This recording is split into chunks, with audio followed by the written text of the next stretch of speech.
The MG Windsor has people curious. Curious because at this price, it is one of the largest cars you can buy. Curious also because it is jam-cramped with features, but it is not cramped up for humans.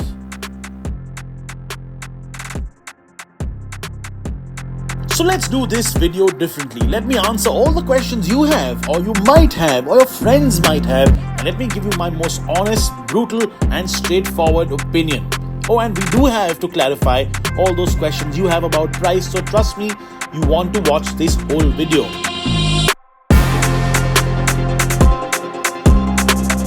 This is a Creta-sized car, but it is not an SUV. In fact, MG has been super clear.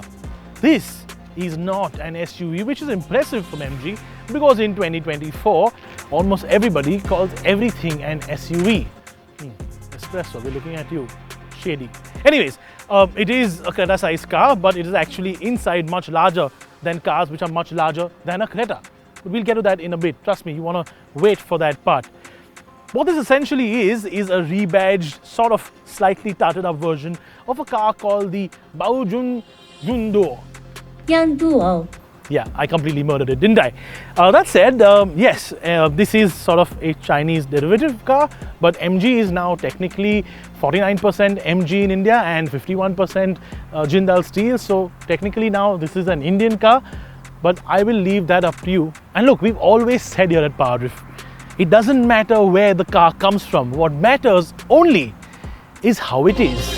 When I found my feet down 6 feet deep, man, please don't speak if you're gonna speak garbage.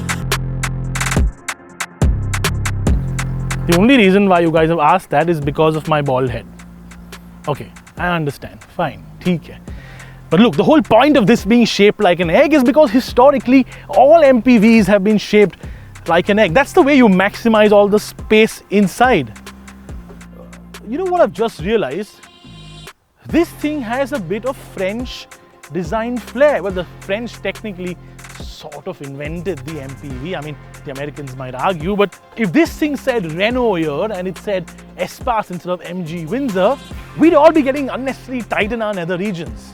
But look, the whole point of this car is it has great little bits and pieces. It has details. It's not what I'd call unattractive, and it is so big. And look, the main thing is that it doesn't look cheap. It actually does look premium, especially because you get these large wheels, 18s, and the wheels actually look good too.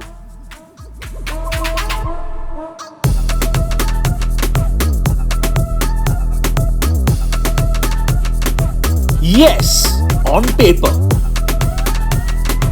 No, well, yes, because the ex-showroom price of the car is technically 9.99, but you don't really get a battery with it. If you want a battery, you need to get into one of these, like a rental program or a lease program for your battery. Okay, let me explain this because yes, it's a little bit complicated, right? So you've got 4 financer options for the battery pack, and in the future there will be more. That's what MG has promised. Right, the first one, 1500 kilometers minimum running per month, 3.5 rupees a kilometer. And if you go over that 1500 kilometers, you don't have to pay anything extra. Second one, again the same 1500, same 3.5, but if you go over that 1500, you actually pay extra, 3.5 rupees a kilometer again. This one is rather interesting because this has no minimum sort of lock-in kilometers. You can drive for 10 kilometers, 15 kilometers, 1 kilometer, 10,000 kilometers. They don't really care. They'll charge you for 3,500 rupees per kilometer, irrespective of how many kilometers you run. And this one is for people with really bad credit, which is why this figure is absurd. Right, so let's come to this one because this is the most sensible of the lot. 1500 kilometer lock-in per month, 3,500 rupees a kilometer. That brings it to 52.50, a fixed amount every single month, because they don't care if you drive it for 10,000 or 15,000, 20,000 kilometers. They'll charge you 52.50, right? And that's before you charge it. If you charge it, say at home, you're paying about, say, 1 rupee a kilometer, maybe a little bit more. So let's sort of wrap it up at 7 grand, okay? There you go. Now, this, if you multiply by 12, you get 84,000 rupees. This is your main figure. Now this is before you add the annual maintenance package, because if you want that 60% cash back after 3 years, which MG has promised, you have to buy the 30,000 rupee annual maintenance package. So this 84 now plus 10k is equal to, whoopsies, let's rub this out, becomes 94K. Okay, let's sort of just make it 1 lakh, right? Let's round it up just in case there are some additional bits and pieces that you have to pay. Okay, 1 lakh. That's how much you're paying per year extra for your battery on the rental program. But a lot of people have asked me this question because you guys are devious. People have asked me, what if I don't pay for the battery after I take the car home? What if I just stop my payments? What then?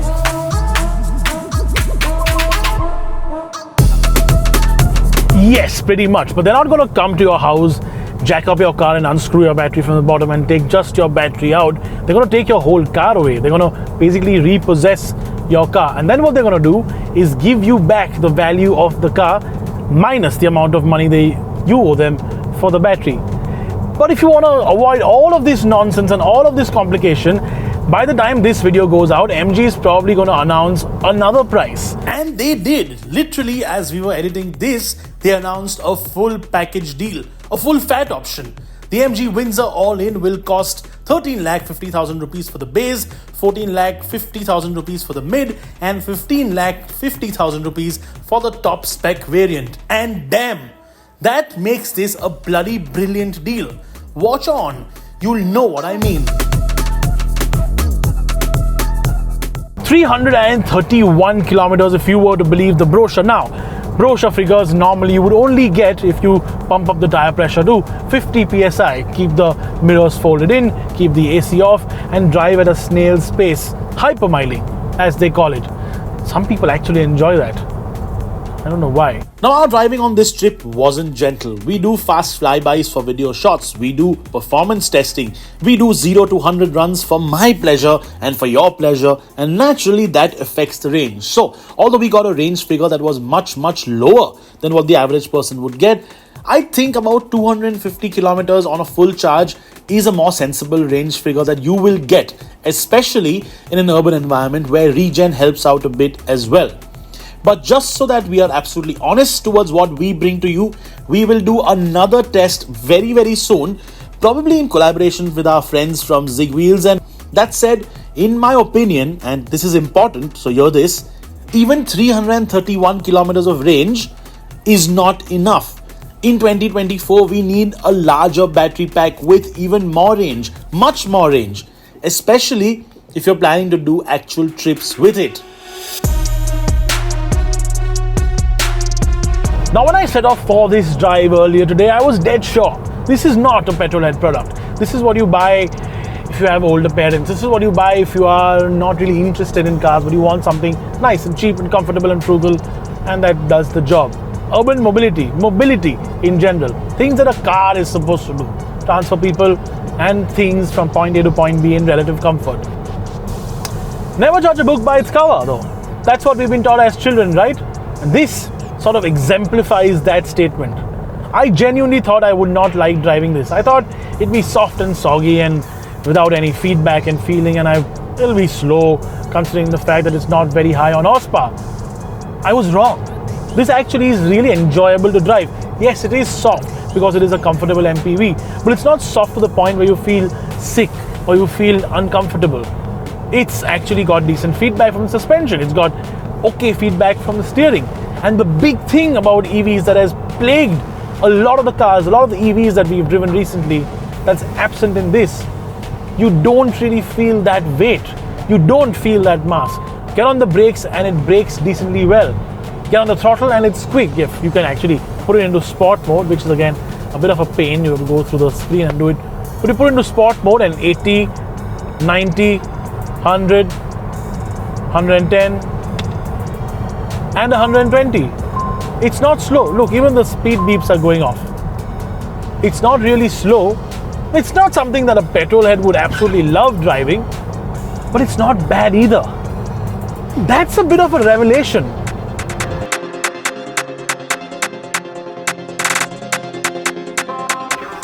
You know, since the time I went for the launch of this car a few days ago, something's been lingering in my head, something which just whacked me like a lightning bolt. I knew that the seats reminded me of something from my childhood, but I just couldn't think of it. It just wouldn't come until just a few seconds ago.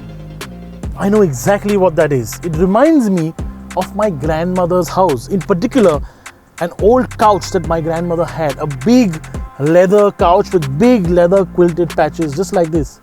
It was old and it started sagging a little bit, but it was still comfortable. You could sort of sink into it. And that's what these seats are.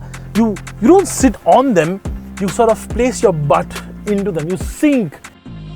In fact, with the kind of recline angle I have and the kind of absurd levels of space I have, I think I could take a mega nap in one of these.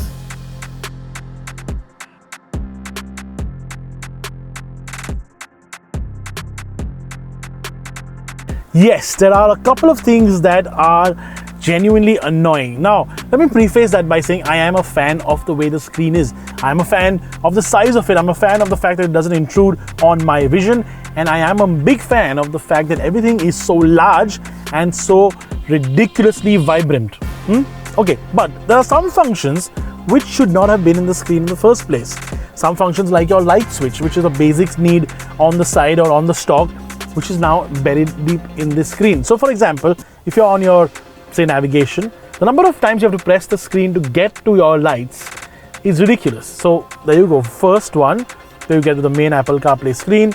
Second one, then you have the car functions, then you go to light, that's 3 and 4, and then you can set it to whatever you want. Now, of course, you can set it to auto, and that might actually just sort of fix this whole conundrum. But then there are certain other functions, like for example, your mirror settings are in the screen as well.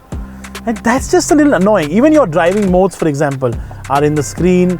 Your energy recovery, so light, normal and heavy, which is essentially your braking recovery for energy, that's all in the screen, and that gets a little bit annoying. Now I know that once somebody starts getting used to it, it gets to be a bit of a no-brainer. But the other thing that really annoys me is the fact that the gear selector is on the left. If it's a stock selector, it's normally always on the right. Even on European cars, it's on the right for sort of easy access. This for some reason is on the left, and the number of times that I've hit the wiper or the indicator instead of shifting the car into drive or reverse is actually every single time. So there are a couple of things that are a bit annoying, but overall, not many complaints, to be honest. This is an interesting car to me, and so I'd like to divide my verdict into two parts. Hear me out. First, for me, a good car is one that does what it is designed to do well, and this does that. This is designed to comfortably carry you around, mostly in the back seat, and this will do that exceedingly well. But it is also a car that any traditional petrolhead is expected to hate. But don't do that. Fine, you might not like the way it looks, or you might not like the fact that it is electric. But it isn't meant to be a hot hatch, or a V8 muscle car, or a mid-engine exotic, or a quick sedan from Germany. The world needs normal cars doing normal things. And this does all those normal things really, really well. I'm not joking when I say this, but I never thought I would like this one. And yet I do. Because at the end of the day, as I have already mentioned, to me, it does not matter where the car came from. All that matters is if it is good. And this is good. But it can be better. More range and bigger battery, MG. We know it exists. And this car needs it.